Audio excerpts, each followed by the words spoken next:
Pawisan si Leroy habang kanyang pinabagtas ang masukal na gubat. Maraming beses nang muntik nang mapadaustos ang kanyang paa sa makitid na daan. Dahan-dahan siya sa paglalakad, lalo na at dala niya ang dalawang bata sa magkabilang braso niya. Mabigat ang dalawa, ngunit kailangan niyang ipawi ang ulirat ng mga ito hanggang sa makarating sila sa kubo sa kabila ng bangin. Iyon ang mahigpit na bilin sa kanya ng kanilang pinuno. Konting lakad na lang, alam niyang maroon na siya makakatuwang sa pagkarga ng dalawa. Alam niyang malapit na lang siya. May mga tagamasid sa lugar ni iyon na tiyak na makakatulong sa kanya. Sandali siyang tumigil at tinalasan ang kanyang pandinig. Hindi nga siya nagkakamali. Mayroon siyang napakahinang sipol na narinig. Naulit pa ito ng 3 beses. Sumipol din si Leroy.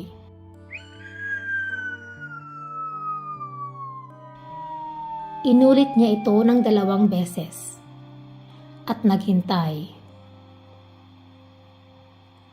Biglang may isang lalaki na lumabas mula sa isang mataas na kahoy sa di kalayuan. Kilala siya nito dahil tumango ito at ilang sandali pa ay may isa ding lalaki na bigla na lang sumalpok sa likod ni Leroy. Hinihintay ka na ng pinuno.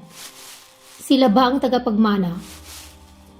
Sinipat nito ang nakalaylay na ulo ni Eloisa. Isang babae at isang lalaki. Hindi natin alam kung sino sa kanila ang nagtataglay ng kapangyarihan. Kinuha nito ng marahan si Eloisa.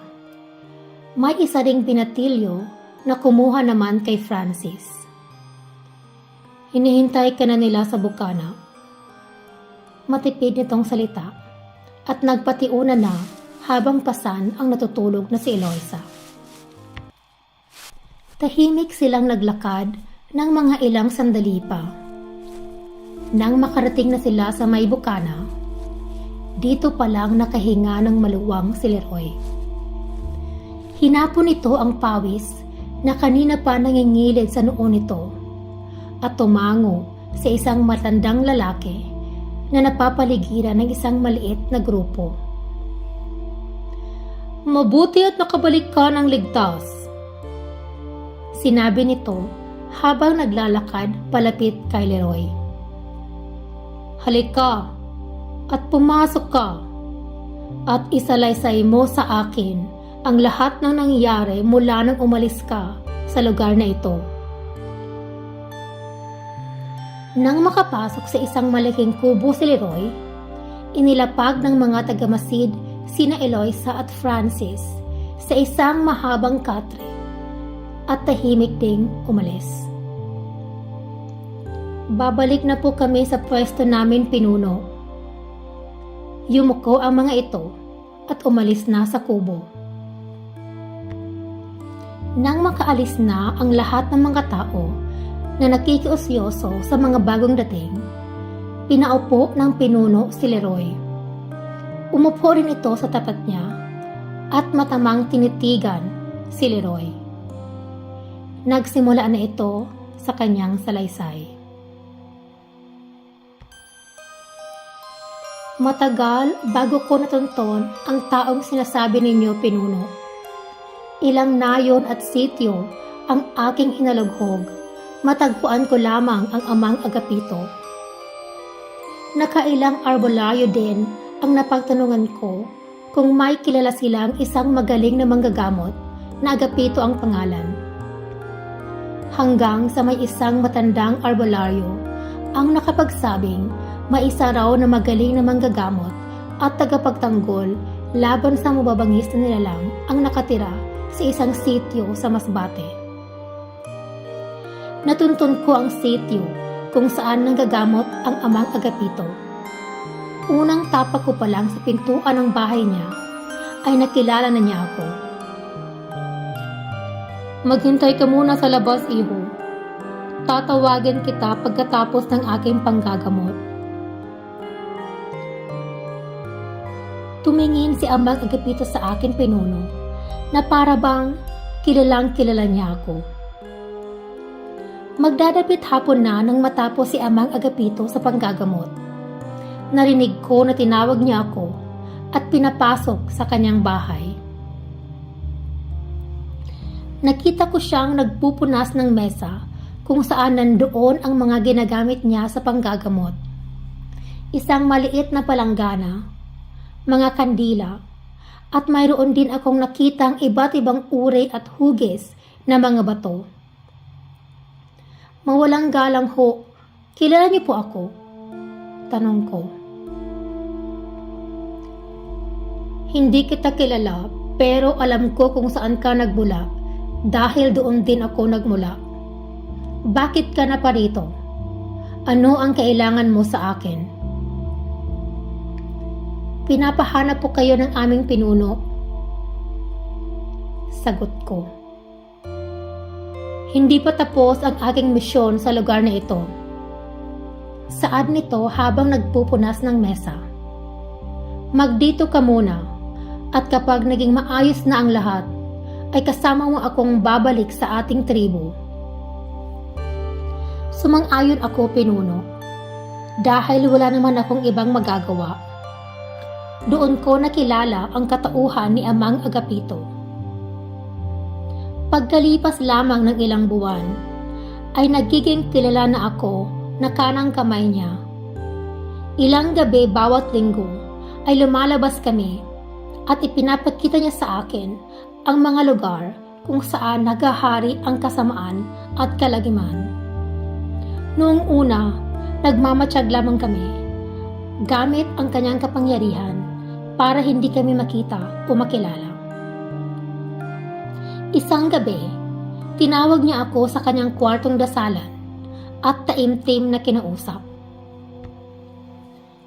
Malapit nang dumating ang gabi na kailangan na nating makipaglaban. Simula ni Amang Agapito sa akin. Mayroon siyang isang manipis at napakakinang na bato na minamastan niya sa kanyang palad. Alam mo ba ang batong ito, Leroy? Ano po yan, Amang Agapito? Ito ay isang kristal na nakuha ko sa pakikipaglaban sa isang gabunan. Nagtataglay ito ng kapangyarihan upang hindi ka makita kung ayaw mo magpakita ng iba. Nagtataglay ito ng kapangyarihan kung ayaw mong makita ng iba ang iyong presensya. Ito po ba ang dahilan kung bakit hindi nila tayo napapansin sa mga gabing nagmamasid tayo sa kanila? Oo, Leroy. May mahalaga akong iuutos sa iyo at ipagkakatiwala ko sa iyo ang kristal na ito. Inutusan ako ng Amang Agapito na pumunta sa lugar at maghintay. Sinabi niyang mayroon na malaking pagtitipon na magaganap. Kailangang iulat ko sa kanya ang lahat. Hindi po ba kayo sasama sa akin? Tanong ko. Hindi, Leroy. Kailangan kong maghanda. Ako ay maglalakbay din sa isang bundok at hihingi ng tulong sa aking gabay. Sumapit nga ang araw na kailangan kong lisanin ang Amang Agapito. Pumunta ako sa isang gubat at tinahak ang daan na sinabi niya sa akin. Ilang kuweba at bangin ang aking pinasok at nilabasan hanggang makarating ako sa isang tahimik na pamayanan. Pumili ako ng isang lugar kung saan ay makikita ko kung ano man ang mangyayari sa pamayanang iyon. Ano kaya ang dapat kong makita dito? Saad ko. Walang ibang sinabi sa akin si Amang Agapito kung hindi ay maghintay at magmasid. At iyon po ang ginawa ko, pinuno. Napansin kong marami ang kalalakihan sa lugar na iyon at wala akong nakitang bata.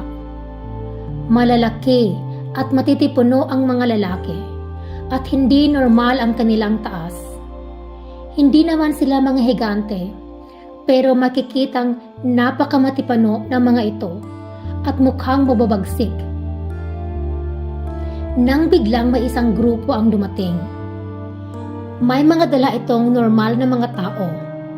Nakagapos at nakapiring ang mga mata ng kanilang mga bihag. Nakita ko kung paano nila inalis ang pagkakagapos ng mga ito at inilagay sa isang malaking hawla na yari sa kawayan. Pagkatapos ay pumasok ang mga bagong dating sa isang malaking kubo. Sa lahat ng mga bihag, isa lamang sa kanila ang nakitaan ko ng lakas ng loob. Isa itong lalaki. Matipuno din ang lalaking ito at parang mayroong kakaiba sa kanya. Napansin kong nagmamasid ito. Kumikibot-kibot din ang bibig nito na para bang nag-oorasyon, pinuno. At dahil sa kampiyansa ako sa aking kristal, dahan-dahan akong lumapit sa hawla kung saan nasaan ang lalaki. Ano ang ginagawa mo dito? Biglang tumitig sa akin ang lalaki. Nagulat ako dahil walang dapat makakita sa akin. Nakikita mo ako? Huwag kang mag-alala. Ako lang ang nakakita sa iyo. Tulungan mo akong makalabas dito. Nagpalingalinga ako ng mabilis at kinuha ang aking itak at tinaga ang kawayan. Malakas ang lalaki. Ilang taga ko lang at siya na mismo ang pumutol ng kawayan at ipinihit ang kanyang katawan para mabilis siyang makalabas. Gusto ko pa sanang tulungan ang iba pang mga bihag, ngunit hinapit na ng lalaki ang aking braso at tinulak niya akong palayo sa hawla. Kailangan natin silang tulungan, saad ko. Hindi, wala na silang pag-asa. Humayo na tayo dito. Wala akong magawa dahil sa sandaling iyon ay bumukas ang pintuan kung saan kanina lang ay pumasok ang bagong dating na grupo. Kumapit sa akin ang lalaki habang nagtatakbo kaming nagkubli. Hindi inalis ng lalaki ang pagkakakapit niya sa akin hanggang matiyak niyang nakatago na kami. Hindi napansin ng lumabas na tao na may nakatakas na pala sa bihag. Naglakad-lakad lang ito sa labas at muli ay pumasok na rin. Sino ka at ano ang ginagawa mo dito? Tanong sa akin ng lalaki. Mayroon akong misyon dito. Umalis ka na. Hindi. Sasamahan kita. Mayroon din akong dapat na makita bago ako umalis. Mataman kami naghintay. Magsasapit dilim na nang biglang nagbukasan ang mga pinto ng lahat ng kubo ng pamayanan. Para naghahanda sila para sa isang pista. May gumawa ng isang napakalaking apoy sa gitna at naglatag dito ng malalaking kawa. Nagsimula na rin silang magpakulo ng tubig. Wala pa rin ako nakikita mga bata at bibihira ang mga kababaihan sa kanilang pamayanan. Ilang sandali pa, nagulat na lamang ako at gabi na pala. Napakaliwanag ng gabing iyon dahil napakalaki ng buwan. Na para bang ang buwan ay nakatutok talaga sa lugar na iyon. Nagsimula ng magsayawan ang mga kalalakihan. Kung sayaw ba ang tawag doon, para silang mga baliw na walang pakundayang sa pag-indak. Mayroon ding mga tambol na nakakagimbal ang tunog na humahawi sa tahimik na gabi. Nang mapansin ko ang isang matanda na mukhang pinuno ng grupo. May dala itong tungkod, ngunit malakas pa ito at mukha namang hindi kailangan ng tungkod. Sandaling humupa ang nakakatakot na kasayahan ng mga kalalakihan at sinundan nila ng tingin ang kanilang pinuno. Nagkumpas ito ng kamay at inilabas nila ang mga bihag. Hindi ko maintindihan. Para bang wala ng sariling buhay ang mga bihag? Buhay sila, gumagalaw, ngunit hindi lumalaban. Ang mga hayop nga kung kakatayin ay lumalaban o kaya ay umiiyak, ngunit wala akong makitang ganito man lang sa mga bihag, na para bang wala na silang pag-asa o kagustuhan man lang na mabuhay. Bakit hindi sila lumalaban? Napatanong ako sa aking sarili. Ang mga bihag na yan ay wala ng mga kaluluwa. Buhay na lang sila at humihinga, ngunit wala na silang mga diwa. Napalingon ako sa katabi ko. Hindi ko alam na nasambit ko na pala ang laman ng isip ko. Paano mo nalaman? Kung ano man ang nangyari sa kanila, bakit hindi ka tinablan? Dahil marunong akong lumaban. Hindi ako tinablan dahil marunong ako ng orasyon na laban sa ginagawa nila habang bihag pa nila ako. Papaano ba kayo nabihag? At saan kayo galing? Nangunguha ang grupo na yan para talaga sa tubig ito. Ngayon ang nakatakdang araw kung saan makakamtan nila ang mas malakas na kapangyarihan kung maisasagawa nila ang isang ritual. Tingnan mo at may dumarating ng mga mangkukulam na aswang.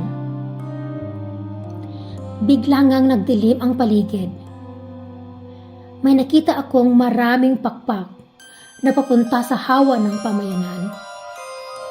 Mga babae ito dahil sa haba ng kanilang mga buhok. Nakakatakot ang kanilang mga mukha. Pagtapak nila sa lupa, ay nagsaanyo silang mga tao. Napakagandang mga kababaihan. Mapugay din ang kanilang kasuotan na para ba silang mga diwata. Sino ang mga yan? Tanong ko. Sila ang mga diwatang isinumpa ng kanilang mga lahi dahil sa kanilang pagsubok sa madilim na karunungan. Natuto silang maging mangkukulam hanggang natuto rin silang mag-anyong mga aswang para sila makalipad. Nagbabago nga lang sila ng kaanyuan at nagiging katakot-takot kapag lumilipad sila sa anyong aswang. Ngunit iyan ang totoo nilang kaanyuan. Magaganda sila at kahali-halina dahil sila ay mga diwata. Paliwanag sa akin ng lalaki. Sino ka? At paano mo alam ang mga ito? Tanong ko. Anak ako ng isang arbolaryo at galing ang ama ko sa isang tribong may taglay na kapangyarihan. Ang pangalan ko ay Nestor. Nestor? Tanong ni Leroy. Ikaw ba ang Nestor na nawawalang anak ni Amang Agapito? Kilala mo ang aking ama? Gulat nitong tanong sa kanya. Inutusan ako ng Amang Agapito para pumunta dito at magmasid. Magsasalita pa sana si Nestor, ngunit bigla silang napatingin sa hawanan. May isang nakaririmarim na tili silang narinig. Nagkakagulo ang grupo ng mga diwata at mga matitipunong kalalakihan. Naglalaban ang mga ito. May ilang mga diwata ang nabihag at pilit na ginagapos. Ang pinunong diwata naman ay mabangis na lumalaban sa pinunong lalaki. Mahika, laban sa mahika. Ang tungkod ng matandang pinuno ay parang naging armas na bumubuga ng apoy o minsan ay liwanag. Ang diwata naman ay nagkukumpas ng kanyang mga kamay at may mga liwanag at apoy ding lumalabas galing sa kanyang mga palad. Nakita naming natalo ang diwata. Nawalan ito ng malay at lumutang ang katawan nito sa kumpas ng lalaking pinuno. Biglang nagpalit ng anyo ang pinuno at nagdi itong napakalaking halimaw. Kinuha niya ang puso ng diwata. Itinaas ito at ipinakita sa kanyang mga katribo habang nagsisitamis ang mga diwata sa pagkamatay ng kanilang kauri. Pagkatapos ay kinain ng lalaking pinuno ang puso ng diwatang pinuno. Nagkaroon ng katahimikan nang makita kong bumalik sa anyong tao ang pinuno. Walang pinagbago sa laki ng katawan nito, ngunit nag-iba ang pakiramdam ko sa kapaligiran. Na para bang may dalawang kapangyarihan ang nagsanib sa iisang katawan. Biglang may pumutok na liwanag mula sa pinunong lalaki. Para itong bombang napakaliwanag. Nawala ng malay ang lahat. Pati ang pinunong lalaki ay napahandusay din sa lupa. Maya-maya ay tumayo ito. Lumapit ito sa mga bihag at itinapat ang tungkod niya sa bawat isa sa mga ito. Parang nagkaroon ng buhay ang mga bihag at nagsitayuan ang mga ito. Nagsimula na ring magsitayuan ang isa-isa sa mga grupo na kanina lang ay binawian ng ulirat. Dali-dali itong pumunta at dinambagan ang walang buhay na mga diwata. Kinain nila ang puso at lamang loob ng mga ito sa katauhang tao. Ni hindi man lang sila nagpalit ng kaanyuan. Gutom na gutom ang mga kalalakihan na pinag-agawan ang katawan na patay ng mga diwata. Samantalang ang mga bagong bihag ay nakatingin lang. May isang lalaki ang pumunta sa mga ito at nagbigay ng isang lalagyang baso. Ibinigay nito sa mga bihag ang lalagyang baso at isa-isa silang uminom galing dito. Magulo ang mga pangyayari. Para bang isang ritual ang nakikita namin, ngunit napakagulo. Lahat ay nangyayari ng sabay-sabay. Kahit nasa labas at malayo kami, ay umaalingaw-saw ang amoy ng dugo at amoy ng isang gutay-gutay na katawan. Walang sandali pa ay may narinig na naman kaming tambol at nagsimula na namang mag-indakan at magsayawan ang grupo kasama na ang mga bihag. Nakakakilabot ang aming mga nakita. Puno ng dugo ang mga katawan ng mga ito at para bang sinasapian habang umiindak sa tugtog ng tambol. Umalis na tayo. Nakita na natin ang dapat nating makita. Marahang tinapik ni Nestor ang aking balikat at nauna na itong umalis. Sumunod na rin ako. Para akong nahihilo at naghihina ang aking buong katawan. Binagtas namin ang daan kung saan ako nagsimula. Dumaan ulit kami sa kuweba, sa mga bangin, at sa masukal na gubat hanggang sa makarating kami sa bukana ng sitio kung saan nakatira ang amang Agapito. Sasama ka ba sa akin at nang makita mo ang iyong ama? Tanong ko kay Nestor. Wala sa bahay niya ang aking ama. Maghihintay ka pa ng ilang araw bago mo siya ulit makita. Akma itong aalis na nang pinigilan ko ito. Saan ka pupunta? Para masabi ko man lang kay Amang Agapito kung saan pupunta ang kanyang anak. Huwag kang mag-alala. Babalik ako sa tamang panahon. Alam ko kung ano ang pinaghahandaan ng aking ama at ako rin ay dapat maghanda. Mauna na ako sa iyo. Tama nga si Nestor. 2 araw pa akong naghintay bago bumalik ang amang Agapito. Narinig ko ito nung papasok na siya sa bakuran. Parang 10 taon ang itinanda nito.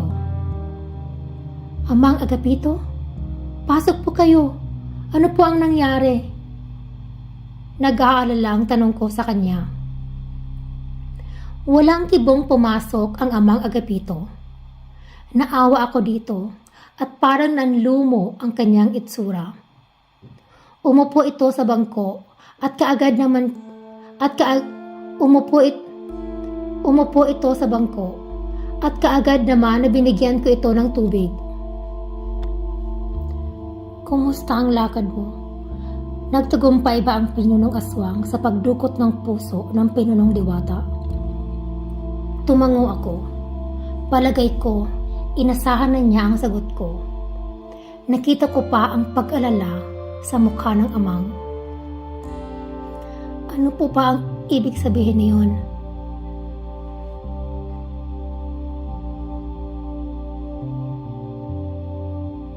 Ang ibig lang sabihin nun ay mas malakas na sila dahil mas dumami pa sila.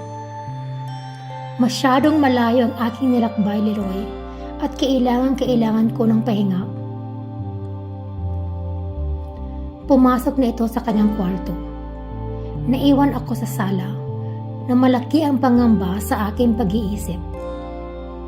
Sa mga sumunod na araw ay walang ginamot ang amang Agapito.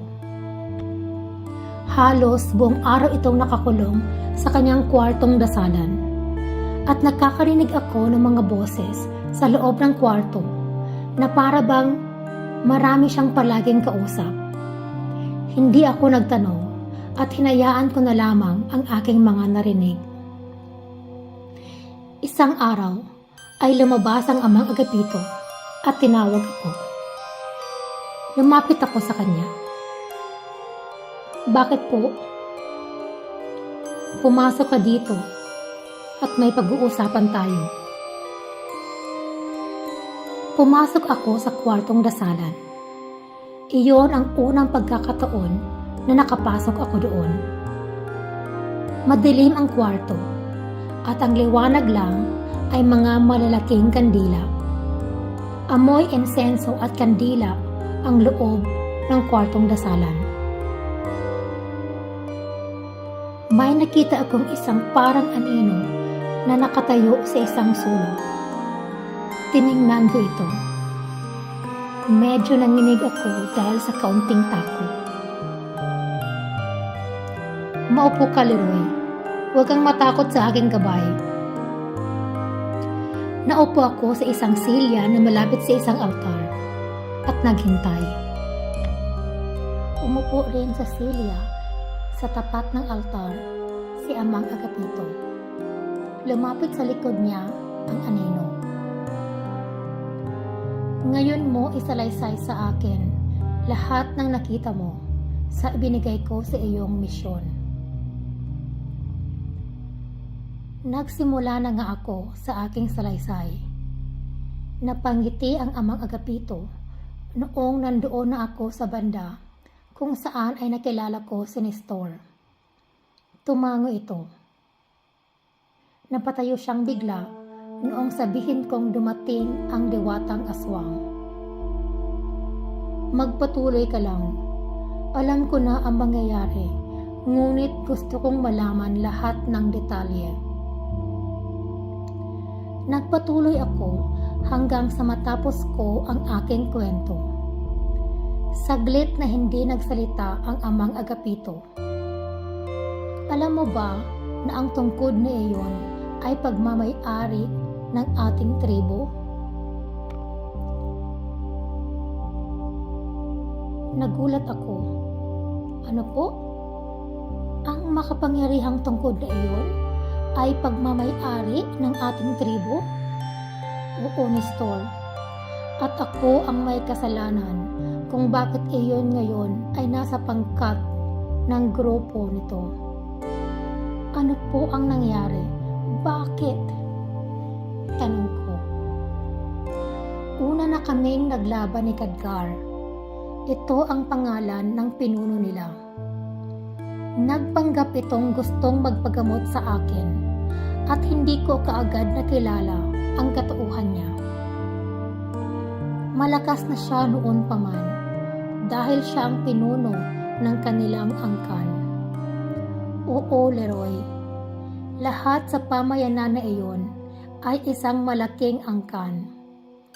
Kakaunti lang ang mga babae doon dahil kumukuha lang sila ng mga babae na magsisilang ng mga bagong sanggol. Pagkatapos ay pinapatay na nila ito. Mahahaba rin ang buhay ng tribong iyon. Si Khadgar ay mahigit 100 taong gulang na. Ngunit mayroon pa sa kanilang mas matanda pa sa kanya. Ngunit si Khadgar ang pinakamalakas dahil ang ina nito ay isa ring diwata na siyang unang sumubo ng itim na kapangyarihan. Hindi isang normal na tao ang kanyang ina, kaya espesyal na siya kahit noong sanggol pa lamang siya. At siya ang nakatakdang mamuno ng kanilang tribo. Pumunta siya dito para sumangguni at magpagamot. Noong makalapit na siya, ay doon ko lamang naamoy ang kanyang katauhan. Ngunit huli na. Naikulong na niya ako sa isang mahika at nakuha niya ang tungkod na iyon at ang isang bato na nagbibigay sa kanya ng kakaibang lakas at kakayanan na magpalit ng anyo ng kahit anuman na kanyang naisin nang hindi nahihirapan. Matagal kong hinanap kung saan siya nagkukuta. Ang mga gabing sinasamahan mo ako para magmanman ay nangangalap lamang ako ng impormasyon kung saan siya makikita. Hindi ako nagtagumpay kung hindi dahil sa aking gabay na siyang nagturo sa akin kung nasaan ang kanyang kuta. Ang aking gabay na rin ang nagsabi tungkol sa isang gabi na mangyayari lamang kada 100 taon, kung kailan ay pwedeng makamtan ang mas malakas na kapangyarihan sa pagsasanib ng dalawang magkaibang dugo at lahi. Ang gabi ng kapanganakan ni Khadgar, yun ang nakaraang 100 taon. Nagtagumpay si Khadgar na makuha ulit ng dugo ng isang lahi ng gabing nakita ninyo. Ngunit nagkamali siya ng gabing iyon. Iyon ang pinakamalaking pagkakamali niya. Dahil nasa kanya na ang dugo ng isang diwata dahil sa kanyang ina. Ang kinuha niyang puso ay may dugo ng isa pa ring diwata. Kaya imbes na mas malakas pa siya, ay bumalik siya bilang isang normal na aswang na lamang. Malakas pa rin, ngunit hindi kasing lakas ng una niyang pagkatao. Ang tagumpay natin, Leroy, ay ang kaalaman na hindi niya ito nalalaman. Ang akala niya ay doble pa ang kanyang lakas. Ang proteksyon at kapangyarihan niya ay wala na sa kanya, kaya pwede na siyang masugatan. Ngunit hindi pa rin niya ito alam. Hindi niya alam na ang pagkain ng puso ng isang diwata ay magkakansila ng dugo ng kanyang diwatang ina na nananalaytay na sa kanyang pagkatao. Ibig sabihin, pwede na natin siyang magapi? Oo, Leroy. Malakas pa rin ang trigo niya at dadalawa lang tayo laban sa kanila. Ngunit may pag-asa na tayo. Hindi po ba tayo sasamahan ng anak ninyo, si Nestor? Hindi pa tapos ang pagsasanay ni Nestor at may asawa at 2 anak ito na maliliit pa. Hindi pa handa ang ating anak na suungin ang nakatadhana sa kanya. Tumango ako. Ano po ba ang dapat kong gawin para maghanda? Kailan po tayo sasalakay? May ibinagay na isang kinintuang punyal si Amang Agapito sa akin. Mag-iinit iyan kapag may malaking panganib na nakaamba. Magiging isang espada o sibat din iyan, depende kung ano ang kailangan mo sa pagkikipaglaban. Ang sugat na mabibigay mo sa isang kampo ng kadiliman ay hindi na maghihilom pa hanggang sa mamatay ito. Ito ay ang pinakamalakas kong sandata sa pagkikipaglaban na ipagkakatiwala ko sa iyo. Kung mamatay man ako, ibibigay mo iyan sa aking anak. Huwag niyo pong sabihin yan. Magtatagumpay po tayo. Sabi ko, ngunit may pag-aalangan. Alam ko kung gaano kadami ang mga naglalakihang lalaki sa tribo na yon, at 2 lang kami. Oo, sanay ako sa pakikipaglaban, ngunit may hangganan ang aking lakas. Sumapit na nga ang araw na sinabi ng amang Agapito na maghanda ako. Binigyan niya ako ng medalyong agimat na makakapagbigay sa akin ng ibayong lakas at proteksyon sa mga simpleng armas na tumatama sa aking balat. Napansin kong walang ibang dala ang amang Agapito kundi ay isang medalya din. Wala siyang armas o kahit man lang maliit na sundang. Hindi ko kailangan ng armas. Tugon nito sa nagtatanong kong mga mata. Maghanda ka. Nandyan na sila. Biglang napigilan ako. Naramdaman ko ang isang napakabigat na katahimikan. Alam kong ang kubo ni Amang Agapito ay nasa dulo na ng sitio at nakatago sa may bukana ng gubat. Ngunit ang katahimikan na biglang bumalot sa gabi ay kakaiba, na para bang hindi ako makahinga dahil sa walang hangin sa paligid ko. Kumampas ng kamay sa hangin ang Amang Agapito at bigla akong naginhawakan. Malakas ang mahika ng angka ni Khadgar, ngunit huwag kang mag-alala. Makikita mo ang kakayahan ko at ng ating lahi. Lumakad kaming papuntang pintuan. Nauna sa akin si Amang Agapito at nakasunod lang ako sa kanyang likuran. Bago niya binuksan ang tarangkahan, ay lumingon ito sa akin. Huwag kang matakot at lakasan mo ang iyong loob.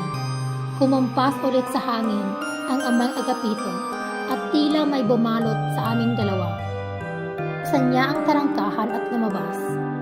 Nagulat ako dahil sa harap ng aming kubo ay napakaraming malalaki at matitipunong kalalakihan na nababalot ng dilim ng gabi.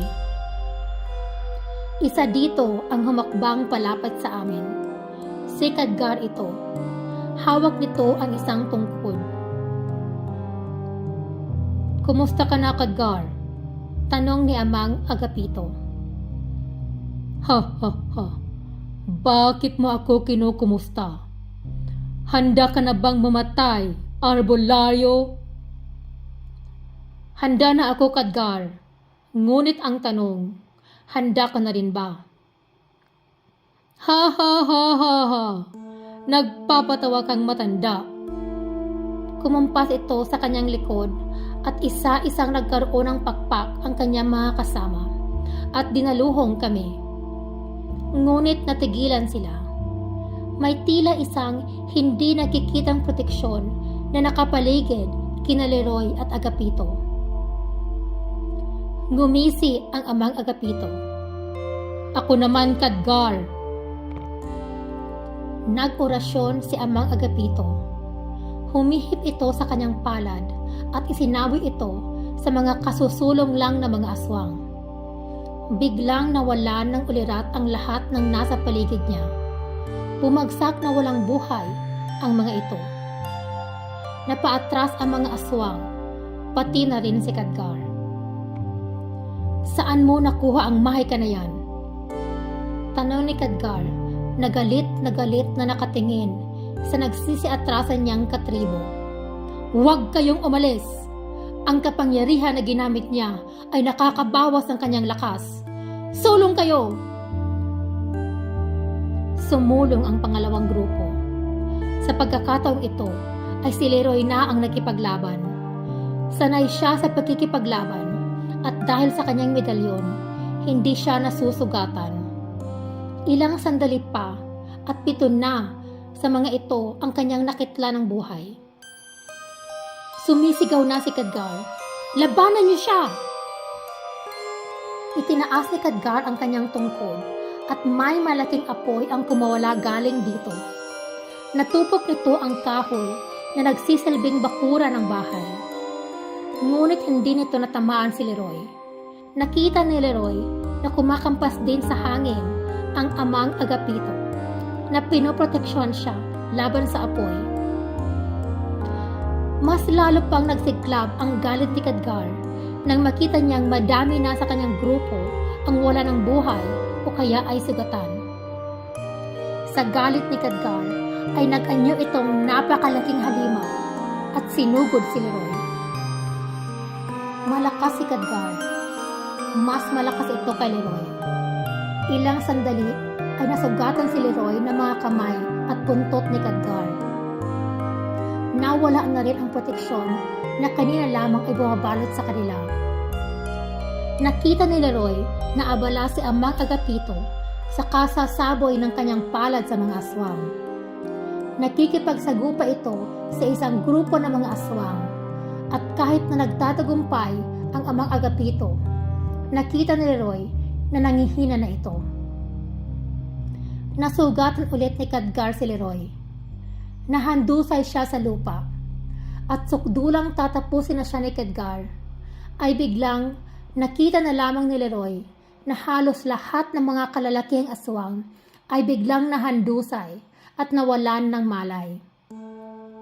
Maliban kay Khadgar na nakakumpas ng mabilis sa hangin para proteksyonan ang sarili nito.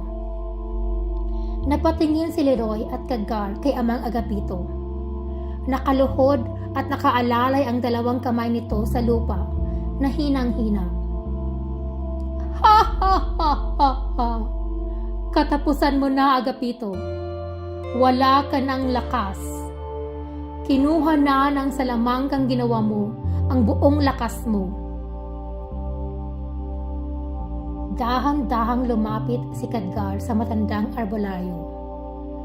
Hawak nito ang tungkod na iwanasiwas niya sa hangin na para bang naglararo lang siya.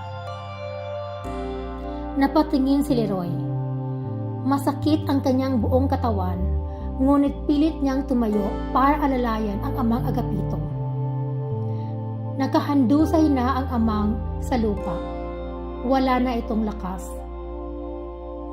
Lumuhod si Khadgar at hinawakan ang leeg ng matandang arbolaryo. Sinakal nito ang matanda gamit ng isang kamay lamang. "Ngayong gabi na ang kamatayan mo." Itinapat nito ang tungkod sa mukha ni Amang Agapito at umusal ng kung anong dasal. Ngunit hindi niya namalayan ang sibak na sumaksak sa kanya galing sa kanyang likod. Nahawakan ni Amang Agapito ang tungkod at may ibinulong siya dito. Bigla ito nag-apoy at ibinuga ayon sa nandidilat na mga mata ni Khadgar. Pagilid na humandusay ang katawan nito. Wala ng buhay. Pagapang na pumunta si Leroy sa Amang Agapito. "Umalik ka sa ating tribo. Ibalik mo ang tungkod na ito sa ating pinuno. Bago ako umalis, ay kinuha ko ang tungkod na ito nang walang pahintulot. Ibinabalik ko na ito kasama ng pagsisisi at ng aking buhay. Patawarin sana ako ng aking amang pinuno dahil sa aking kapahangasan." Ipinikit nito ang kanyang kamay at nawala na ito ng buhay. Inilibot ni Leroy ang kanyang mata sa kanyang paligid. Mahigit siguro na 50 patay na katawan ang nasa paligid niya. Si Khadgar ay patay, tilat ang mga mata, sa tabi ni Amang Agapito. Biglang may isang lalaking humahangos na dumating. Si Nestor iyon, ang anak ni Amang Agapito. Umiiyak na pumunta at lumuhod ito sa kanyang ama. Ama! Ama! Patawarin mo ako at nahuli ako ng dating. Hindi kita natulungan. May hinanakit na tumingin ako kay Nestor. Kung maaga lang sana itong dumating ay buhay pa sana ngayon ang amang. Ngunit wala akong karapatang sisihin siya pinuno. Hindi niya rin ito kagustuhan. Tinulungan ako ni Nestor na ilibing ang kanyang ama. Naghukay rin kami at itinapon sa hukay na iyon si Khadgar at ang kanyang grupo. Ano ang gagawin mo ngayon, Nestor? Tanong ko. Uuwi ako sa aking pamilya. Kailangan ko paghandaan ang paghihiganti ng angka ni Khadgar. Marami pa sila at tiyak na ipaghihiganti si Khadgar ng kanyang pamilya. Buhay pa ang kanyang pamilya? Gulat akong tanong.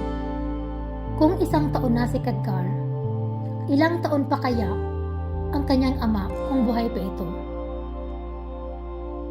Oo, malaki ang angkan ni Khadgar.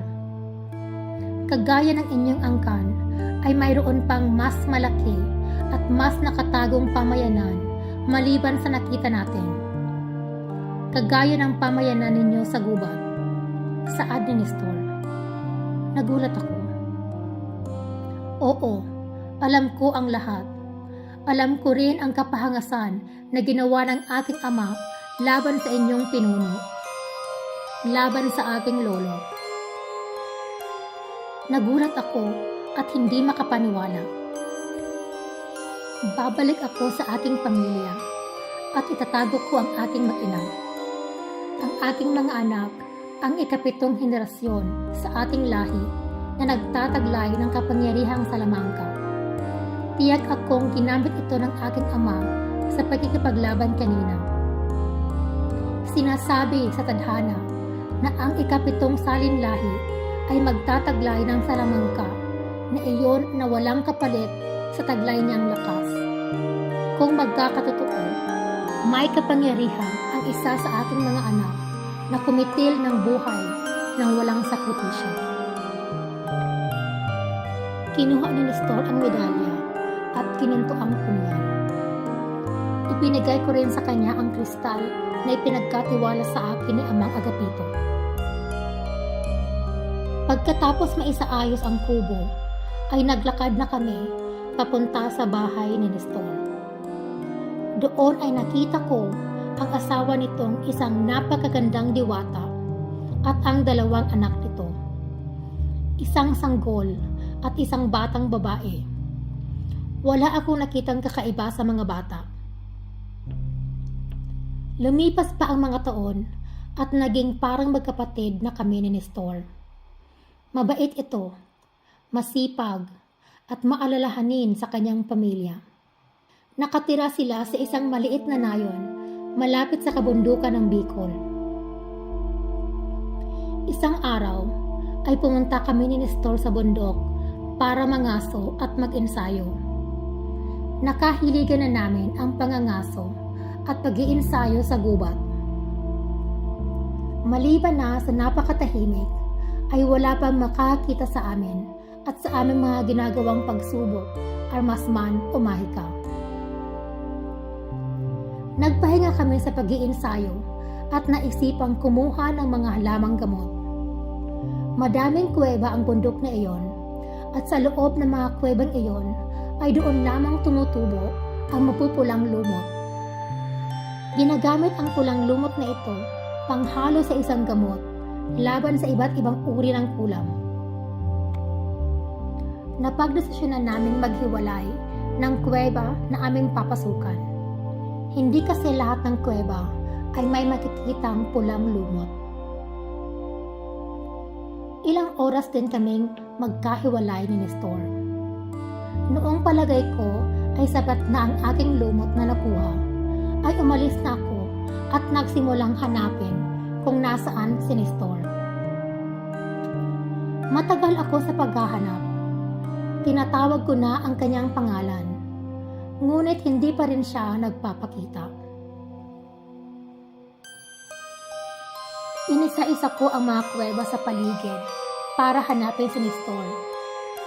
Pwede rin kasi kapag nasa kalagitnaan ka ng kuweba ay wala kang marinig kung ano ang nangyayari sa labas. Pagpasok ko sa pinakadulong kuweba, bigla akong nagambala. May mga dugo na nasa daanan ng bukana nito. Pumasok ako ng dahan-dahan sa loob. May mga malalaking kalalakihan ang nakahandusay at patay. Ang mga katawan nito ay nagkalat sa loob ng kuweba. Nang bigla kong nakita ang walang buhay na katawan ni Nestor, puno ng dugo ang kanyang buong katawan at bali din ang dalawang braso nito. Tadtad ang buong katawan ni Nestor ng taga. Nestor! Nestor! Tawag ko dito kahit alam kong wala na itong buhay. Nestor, patawarin mo ako at hindi kita natulungan. Patawarin mo ako. Sa kamatayan ni Nestor ay nagdala din siya ng buhay ng ibang tao. May nabilang akong mahigit na 10 kalalakihan na nakahandusay sa paligid ni Nestor. Ngunit alam kong may mga buhay na nakatakas din dahil sa mga dugong nakita ko palabas sa bukana ng kuweba. Pinunasan ko at nilinis ang bangkay ni Nestor at dinala ito pababa ng bundok. Alam kong nanaising makita ng pamilya niya ang ama ng kanilang tahanan kahit wala na itong buhay. Noong matanaw ko ang lugar kung saan nakatirik ang kanilang kubo, ay nagimbal ako. Naglalagablab sa apoy ang kubo. Inilatag ko ang katawan ni Nestor at dali-daling tumakbo sa kubo para makita kung ano ang nangyari sa mag-ina ng aking kaibigan. Walang tao. Noong humupa na ang apoy, ay pinasok ko ang bahay para tingnan kung nasunog ba kasama ng bahay ang mag-ina. Wala akong nakitang palatandaan na nandoon pa ang mga yon. Maaaring natupok na rin sila kasama ng buong bahay. Bigla akong nanlumo at napahandusay sa lupa. Wala na ang aking kaibigan, pati ang buong pamilya nito. Inilibing ko si Nestor at kinuha sa kanya ang ginintuang punyal at tungkod na dinadala namin kapag nag-iinsayo kami sa gubat. Hindi ko alam kung ano ang gagawin ko o kung saan ako pupunta, kaya nagbalak akong umuwi dito sa ating tribo.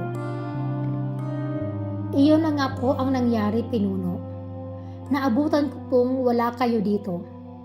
Iniwan ko ang kinintuang punyal at tungkod sa pamamahala ni Amang Pedring. Ilang linggo lang at umalis ulit ako at nagbalak na hanapin ang pamilya ni Nestor. Hindi ko alam, ngunit nararamdaman ko na buhay pa ang mag-iina.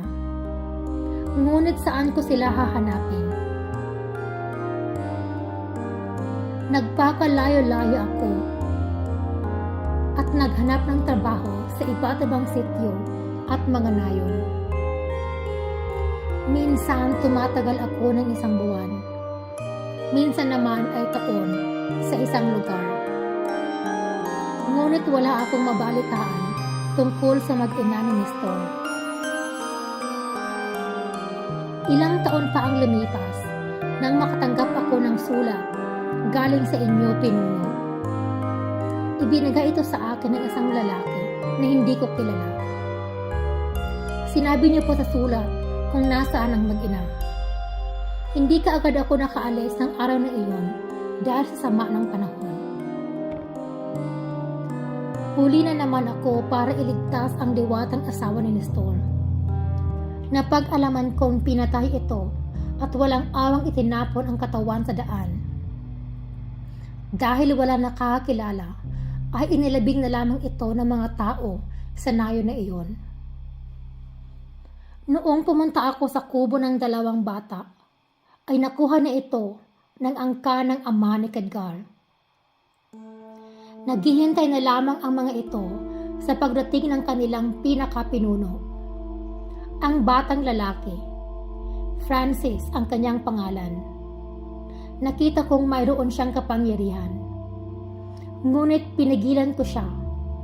Sa tamang pagkakataon at nagsaboy ako ng mahika para hindi makagalaw ang mga tao at kaagad kong kinuha ang dalawang bata. Sabi niyo sa sulat ninyo, Pinuno, kailangan madala ko ang pamilya ni Nestor dito para maprotektuhan. Ngunit hindi nila dapat malaman kung paano ang pagpunta sa ating tribo, kaya winala ko ang kanilang ulirat. Tama ang iyong ginawa, Leroy. Saad ng pinuno. Nagpapasalamat ako sa iyo at idinala mo dito ang mga apo ko sa tuhod. Humayo ka at magpahinga. Napakalaki ng ginawa mong ito para sa akin at para sa ating tribo. Tumayo ako sa aking pagkakaupo at nagsimulang lumakad papuntang tarangkahan.